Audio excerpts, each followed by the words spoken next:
প্রথম বিপিএলে শিরোপা ঘরে তোলার মতো দল গড়েছে নোয়াখালী। আগেই দলে নিয়েছিল মেন্ডিস, চার্লস, সৌম্য, হাসান মাহমুদদের মতো খেলোয়াড়। নিলাম থেকে জাকের আর অঙ্কনে দুর্দান্ত হয়েছে দলের মিডল অর্ডার। তাছাড়া হাবিবুর রহমান সোহানকেও দলে নিয়েছে তারা।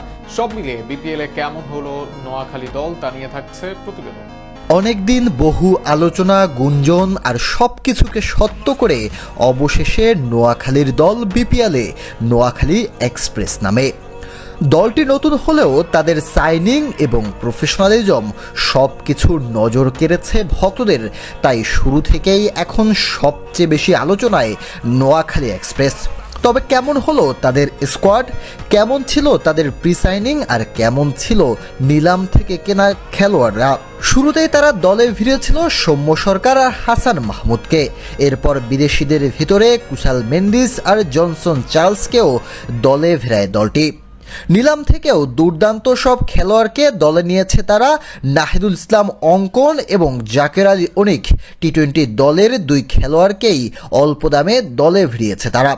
তবে চড়া মূল্য পেয়েছে হাবিবুর রহমান সোহান। 50 লক্ষ টাকায় তাকে কিনে নিয়েছে